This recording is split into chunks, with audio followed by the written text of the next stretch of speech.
सभी को जय मसीह की। मैं परमेश्वर का धन्यवाद देता हूँ। एक बार फिर परमेश्वर ने हमें मौका दिया कि उसके वचन को हम सीखें।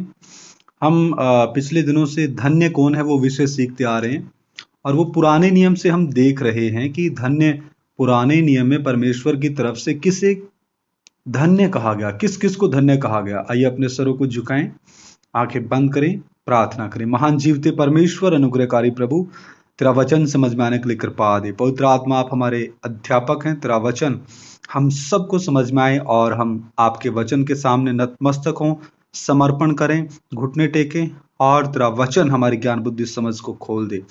प्रभु यीशु मसीह के नाम से मांगते हैं, आमीन। आइए लेवियों की पत्री, लेवियों की पत्री, लेवीय व्यवस्था, उसका 6 अध्याय का 12-13 वचन में पढ़ूंगा। लेवीय व्यवस्था 6 अध्याय 12 और 13। परमेश्वर का वचन क्या कहता है? आप भी मेरे साथ निकालें।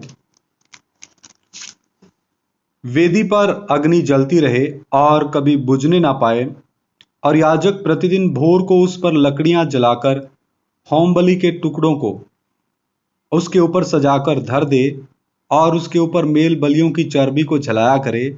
वेदी पर आग लगातार जलती रहे, वह कभी बुझने ना पाए। तो यहां पर हमने देखा कि वेदी पर आग लगातार जलती रहने का आदेश परमेश्वर ने दिया, जो मिलाप वाले तंबू में सेवा करने वाले याजकों के लिए सख्त हुक्म था, सख्त आज्ञा थी। तो प्रभु के पीछे चलने वालों को जो परमेश्वर ने बुलाए हैं, उनकी प्रार्थना की वेदी पर लगातार पवित्र आत्मा की आग जलती रहे। सुबह, दोपहर, शाम, जब भी आपको समय लगे, ऐसा करने वाला भाई बहन ही धन्य है। इसी का लेवीय व्यवस्था 8 अध्याय, उसका 5 वचन भी मैं पढ़ना चाहूंगा। लेवीय व्यवस्था 8 का 5। तब मूसा ने मंडली से कहा, जो काम करने की आज्ञा यहोवा ने दी है वह यह है। यानी जिनको प्रभु बुलाता है तो उन्हें आज्ञा भी देता है, काम करने की आज्ञा भी देता है, सेवा भी देता है। तो यहां प्रभु के दास मूसा ने मंडली को परमेश्वर का संदेश दिया। आज वर्तमान में इफिसियों की पत्री 4 का 11 वचन जब हम देखते हैं, इफिसियों की पत्री 4 अध्याय 11 वचन, उसमें परमेश्वर का वचन 5 प्रकार के सेवकों के बारे में बात करता है। उसने कुछ को प्रेरित नियुक्त करके, और कुछ को भविष्यद्वक्ता नियुक्त करके, और कुछ को सुसमाचार सुनाने वाले नियुक्त करके, और कुछ को रखवाले और उपदेशक नियुक्त करके दे दिया। तो यहां पर हम 5 प्रकार के सेवकों के बारे में देखते हैं, जो कलीसिया के लिए परमेश्वर के द्वारा ठहराए गए। और जो जूनियर सेवक भी हैं, जो परमेश्वर का संदेश प्रभु की दे यानी कलीसिया को देते हैं, यानी एल्डर्स और जो डीकन। अब वापस लेवीय व्यवस्था 8 अध्याय की 9 आयत में मैं आना चाहूंगा। आप भी अपना परमेश्वर का वचन खोलिए और लेवीय व्यवस्था 8 की 9 आयत। तब उसने उसके सिर पर पगड़ी बांधकर पगड़ी के सामने सोने के टीके को अर्थात पवित्र मुकुट को लगाया, जिस प्रकार यहोवा ने मूसा को आज्ञा दी थी। तो यहां पर हम कई वचनों में देखेंगे, जिस प्रकार यहोवा परमेश्वर ने अपने दास मूसा को आज्ञा दी थी, उसने ठीक वैसे किया। लेवीय व्यवस्था 8 का 13। फिर मूसा ने हारून के पुत्रों को समीप ले आकर अंगरखे पहनाकर कटिबंध बांध के उनके सिर पर टोपी रख दी, जिस प्रकार यहोवा ने मूसा को आज्ञा दी थी। यहां भी हम देखते जिस प्रकार यहोवा परमेश्वर ने मूसा को आज्ञा दी थी। 17 वचन। परंतु बछड़े में से जो कुछ शेष रह गया, उसको अर्थात गोबर समेत उसकी खाल और मांस को उसने छावनी से बाहर आग में जलाया, जिस प्रकार यहोवा ने मूसा को आज्ञा दी थी। यहां भी हम देखते हैं जिस प्रकार यहोवा ने मूसा को आज्ञा दी थी। 21 वचन में भी हम देखते हैं, तब आंतड़ियां और पांव जल से धोए गए और मूसा ने पूरे मेढ़े को वेदी पर जलाया और वह सुखदायक सुगंध देने के लिए होम बलि और यहोवा के लिए हव्य हो गया, जिस प्रकार यहोवा ने मूसा को आज्ञा दी थी। 29 आयत,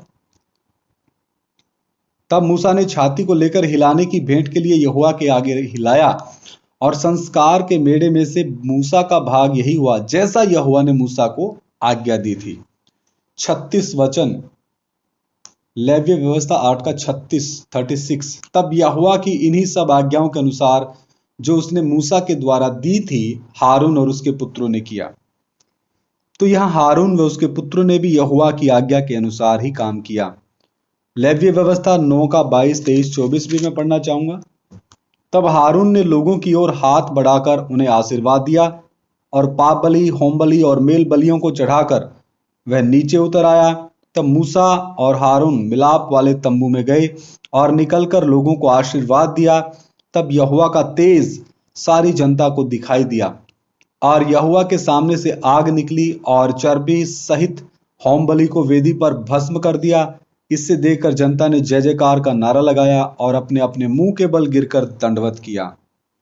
तो यहां पर तब जाकर इन्होंने जब ये सारे काम यहोवा परमेश्वर की आज्ञा के मुताबिक किए, तब जाकर यहोवा परमेश्वर का तेज हम निकम्मों के द्वारा इस अंधकार के वश में पड़े लोगों के बीच चमकेगा। यानी यदि हम भी आज वर्तमान में आधुनिक कलीसिया में, परमेश्वर के खून से खरीदी हुई कलीसिया में, नए नियम की कलीसिया में, परमेश्वर के घर में जन्म पाई कलीसिया, परमेश्वर के हुक्मों के मुताबिक, आज्ञाओं के मुताबिक, नियमों के मुताबिक चलेगी, तब जाकर सर्वशक्तिमान परमेश्वर का तेज हम निकम्मों के द्वारा इस अंधकार में, अंधकार के वश में पड़े लोगों के बीच चमकेगा। वाह, ये ही एक रहस्य है जो असली उपदेश को दिखाता है। लेव्य व्यवस्था 11 का 44, 45, 44 और 45,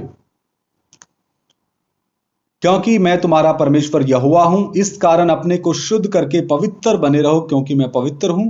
इसलिए तुम किसी प्रकार के रेंगने वाले जंतु के द्वारा जो पृथ्वी पर चलता है अपने आप को अशुद्ध ना करना, क्योंकि मैं वह यहोवा हूं जो तुम्हें मिस्र देश से इसलिए निकाल ले आया हूं कि तुम्हारा परमेश्वर ठहरूं। इसलिए तुम पवित्र बनो, क्योंकि मैं पवित्र हूं। यहोवा परमेश्वर परम पवित्र है, अतः परमेश्वर यह चाहता है कि उसके लोग भी पवित्र बने, जैसा पहला पत्रस 1 का 15-16 में लिखा है। वो भी हम पढ़ेंगे। पहला पत्रस 1 का 15 और 16 वचन, पर जैसा तुम्हारा बुलाने वाला पवित्र है, वैसे ही तुम भी अपने सारे चाल चलन में पवित्र बनो, क्योंकि लिखा है पवित्र बनो, क्योंकि मैं पवित्र हूं। तो हमारा बुलाने वाला परमेश्वर पवित्र है, यानी परमेश्वर। तो परमेश्वर जिनको बुलाता है तो उनसे भी यही उम्मीद रखता है कि वो भी पवित्र बने। परमेश्वर जबरदस्ती आपसे नहीं करेगा, हमारा स्वयं का मन होना है पवित्र होने का, तभी पवित्र आत्मा हमें मेमने के बहुमूल्य पवित्र लहू से शुद्ध व पवित्र करेगा। हालेलुया। तो मैं परमेश्वर के नाम की तारीफ करता हूं। ये विषय एक बार फिर सीखने के लिए प्रभु ने कृपा दिया, और भी ये विषय आगे लंबा चलेगा। आज के लिए इतना ही काफी है। आइए सरों को झुकाएं, प्रार्थना करें। महान जीवते प्रभु, मैं आपका धन्यवाद देता हूं थोड़ी देर तक जीवता वचन सीखने के लिए। आपने हमारे ऊपर कृपा की, फजल किया, और गहराई से पवित्र आत्मा इन वचनों को एक एक को सीखने के लिए कृपा दे। प्रभु यीशु मसीह के नाम से मांगते हैं, आमीन।